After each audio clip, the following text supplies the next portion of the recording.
Hello everyone, welcome back. So this is going to be the final, I'll say the theory lecture video in this work power energy section, and after this we are going to have a problem solving session, the third problem solving session. तो इसमें जो last के जो 3 topics हमने cover किए उससे related problems करेंगे. जैसे अपना हो गया F is equal to minus gradient वाला जो टॉपिक था, and then we have equilibrium conditions, वो जो F is equal to minus D U by D करके अपने स्टेबल अनस्टेबल किया था, उससे related problems, and then we will do some problems on law of conservation of mechanical energy. So first let's finish what exactly is law of conservation of mechanical energy, and then we will also talk about power for force. So that is going to be like 5 minutes topic. So power तो बहुत simple है, ठीक है. So let's start with law of conservation of mechanical energy. So we already know from work energy theorem that W net is equal to delta K. Work done by all forces is equal to change in kinetic energy. So I can have multiple kind of work done. So work net can be considered of work conservative, work non-conservative, work some external work done. Okay, so it can be anything. Now all kind of work done summation is going to be delta K. So let me write it here. So using these two equations I can write WC plus WNC plus W external.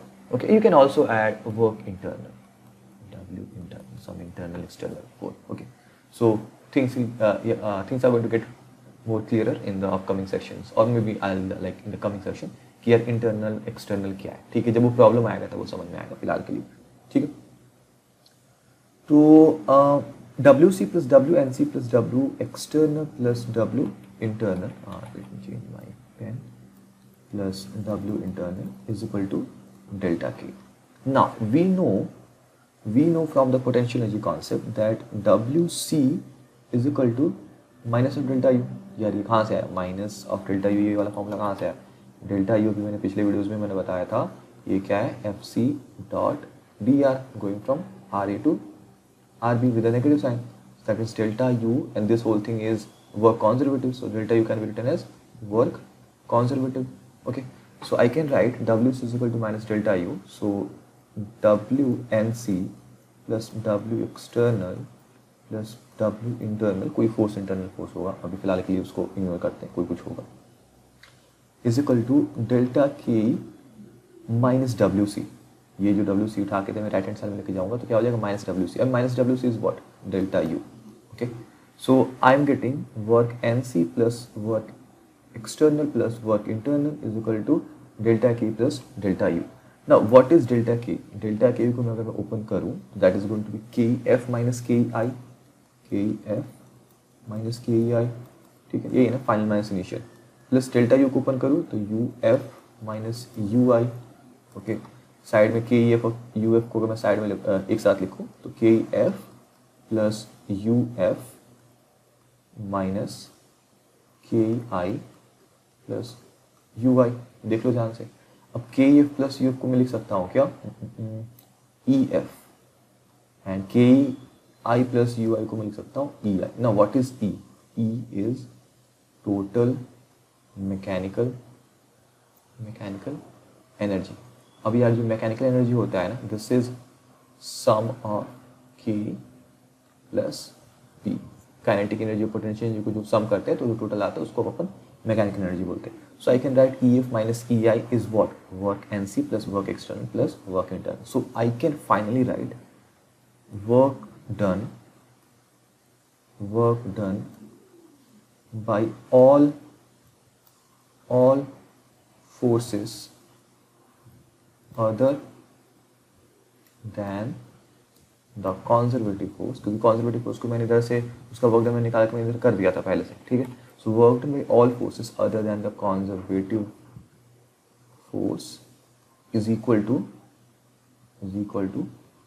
change in mechanical energy. Change in mechanical energy. Simple as that. Okay.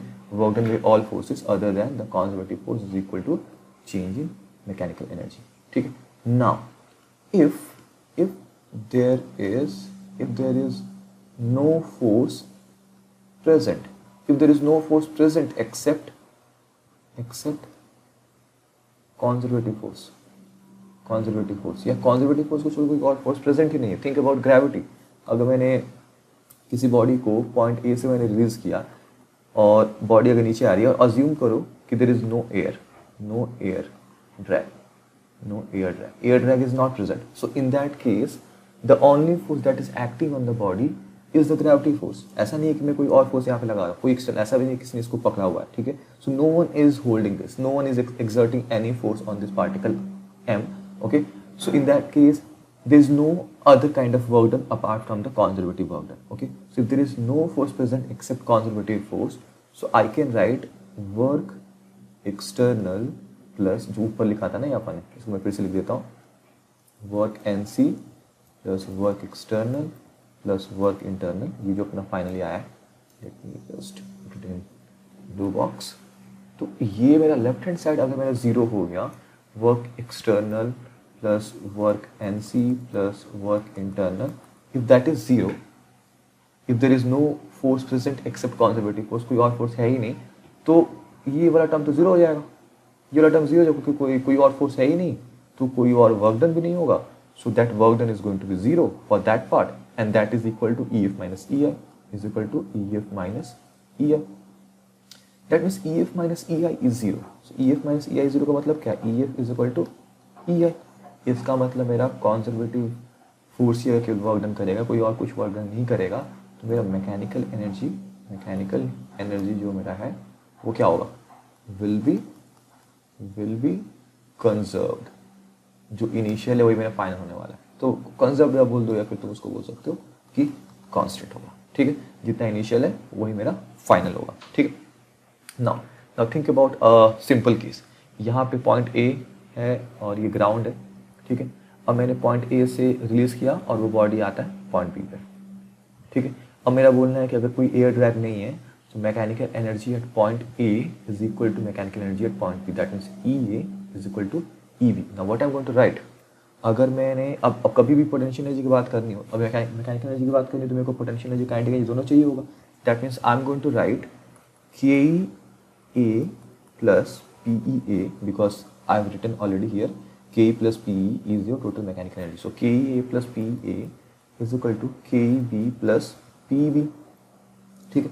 अब मुझे potential energy किसी point पे निकालना है, तो मेरे को reference potential भी तो लेना पड़ेगा ना। सो यहाँ पे मैं हमेशा अज्यूम करूँ ग्रेविटेशन में निकालने के लिए कोई एक ग्राउंड पे जनरली अपने पोटेंशियल जीरो ले लेते हैं, ठीक है। तो ग्राउंड पे मैंने पोटेंशियल जीरो ले लिया, तो इसको मैं बोल देता हूँ, सपोज करो भाई कि ये मेरा h1 हाइट पे है, ठीक है। अब भी मुझे बस इन दोनों के बीच का हाइट दिया हुआ है, this is given as capital H, okay. और ये B का हाइट है h2, okay. So KEA plus PE starting from U is equal to zero, मैंने U से इसको ड्रॉप किया, रेस्ट से मैंने इसको ड्रॉप किया। अब मैं इसका मोशन देख रहा हूँ, तो A से B जैसे ही पहुंचेगा तो KEA क्या होगा, KEA तो जीरो हो जाएगा। PEA कितना होगा, PEA is going to be mgh1, okay. Potential energy, gravitational potential कैसे निकालते हैं, जो रेफरेंस है, रेफरेंस प्लस mgh, और ग्राउंड से इसका हाइट कितना है h1, सो mgh1। KEB मुझे नहीं पता है, सपोज करो यहाँ पे इसकी वेलोसिटी v है, तो मैं क्या लिख सकता हूँ, हाफ mv²। PEB क्या है, mgh2, okay. So in this case half mv² कितना हो जाएगा यार, mgh1 माइनस h2, और h1 माइनस h2 डायग्राम से देखो, h1 minus h2 is basically capital H, so mgh1 minus h2। अभी देखो mm यहाँ से cancel out, this is going to be v²/2 g, ये h, capital H, okay. So in this case v² कितना हो जाएगा, 2g h, and v is going to be √2gh, okay. देख लो, अगर ग्रेविटेशन ही केवल वर्क डन कर रहा है, अगर मैंने ऊपर से नीचे किसी बॉडी को ड्रॉप किया, तो h हाइट ट्रैवल करने के बाद उसकी वेलोसिटी कितनी हो जाएगी भाई, और स्पीड कितनी हो जाएगी, 2gh हो जाएगी, ठीक है। सो अगर तुम देखो तो इसका एक तरीका ऐसे भी समझो कि KEA plus PEA is equal to KEB plus PEB लिखा हुआ है, तो मैं इसको क्या लिख सकता हूँ, इसको मैं ऐसे भी लिख सकता हूँ कि KEA minus KEB is going to be PEB minus PEA, okay. उल्टा लिख दिया क्या मैंने, हाँ थोड़ा सा उल्टा लिख दिया मैंने, इसको लिखो, मतलब उल्टा नहीं लिखा है, बात एक ही है, KEB माइनस KEA यहाँ पे के B minus K A is going to be P E A minus P E B, एक ही चीज़ है बस, मैंने नेगेटिव इसको इन्वर्ट कर दिया मैंने, ठीक है। नाउ व्हाट इज के बी माइनस के ए? के B minus K A is increase in kinetic energy, right? What is PEA minus PEB? If the particle is coming from point A to point B, the potential energy is basically decreasing, right? So this I'm going to write decrease in potential energy. Since suppose करो कि मेरा mechanical energy constant है, कोई function है मेरा, कोई number है x and x is y plus z. If this is constant that means कि अगर मेरा y और z अगर चेंज होने वाला है तो जितना y चेंज होगा उतना ही मेरा z, मतलब जितना y डिक्रीज होगा उतना ही मेरा z इंक्रीज होना चाहिए, तभी तुम्हारा x कांस्टेंट रहेगा. That means if I am subtracting 3 suppose from y, then I must add 3 in z, then only again y plus z is going to be again x, क्योंकि minus 3 plus 3 cancel out हो जाएगा, ठीक है. जितना मैंने y subtract किया है उतना ही मेरे को z में ऐड करना पड़ेगा, या फिर जितना मैंने z सब्ट्रैक्ट किया है उतना ही मेरे को y में ऐड करना पड़ेगा, because I know y plus z it must be constant and that is your mechanical energy. So assume x is your mechanical energy, y is your potential energy, and z is your kinetic energy, something like that. So in this case, the increase in kinetic energy, z plus 3, the increase in kinetic energy z must be equal to decrease in potential energy. What is potential energy? Think about y. The decrease in potential energy must be equal to increase in kinetic energy. So यहाँ पे जो decrease हुआ, decrease क्या हुआ? जो decrease में जो change की बात कर रहा हूँ, वो change क्या है यहाँ पे? वो change है तुम्हारा ये 3 चेंज है, यहाँ पे ये 3 चेंज है. -3 is the decrease in potential energy, +3 is the increase in kinetic energy.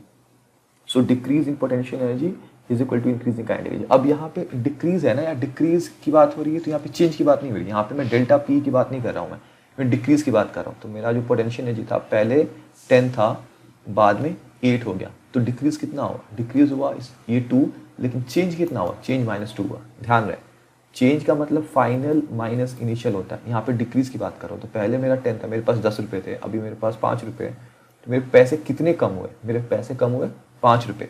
अब मेरा जो चेंज है वो कितना हुआ? चेंज मेरा हुआ -5.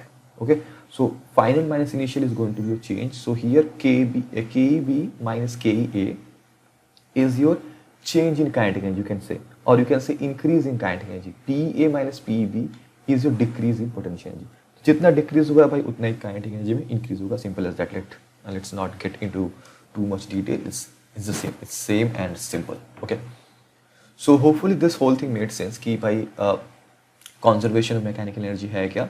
कोई कंजर्वेशन बोलने का मतलब कोई क्वांटिटी कम होगी पोटेंशियल एनर्जी या काइनेटिक एनर्जी में से, तो दूसरी क्वांटिटी मेरी इंक्रीज होगी. ठीक है, तो ध्यान है, अभी थोड़ा प्रॉब्लम जब सॉल्व करेंगे ना चीज़ें थोड़ी और सिंपल हो जाएंगी. ओके, तो नेक्स्ट डिस्कस करते हैं अपन पावर. ठीक है, so power is basically defined as rate of doing work. So dw/dt, rate of doing work. And we know from the definition of work that the differential work in dw is what? Your f dot dr. Okay, so f dot dr divided by dt, and f dot dr divided by dt I can just write as f dot dr by dt, और उसको क्या लिख सकता हूँ मैं? f dot v. okay, so here again f is not necessarily a constant force. okay, f can be a variable force as well. okay, तो देखो यहाँ पे सिंपल मैंने कोई assumption नहीं लिया कि मेरा f constant है यहाँ. ठीक है, so dw is f dot dr. okay, that is my differential work done definition.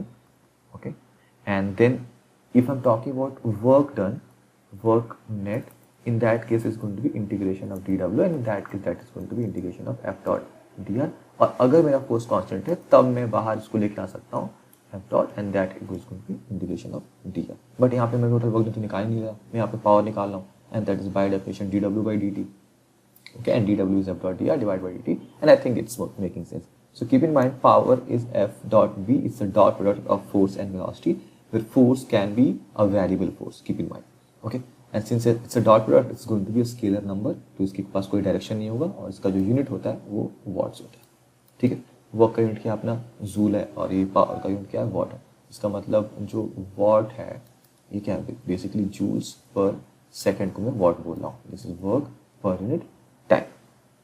Okay, now एक और चीज़ ये देख लो कि अगर मुझे एवरेज पावर की बात करनी है तो एवरेज पावर का मतलब क्या हो जाएगा, पी एवरेज इज बेसिकली किसी भी वर्क डन की बात कर रहा हूँ, टोटल वर्क डन, क्योंकि ये क्या है, instantaneous power, this is F dot v, this is your instantaneous power, instantaneous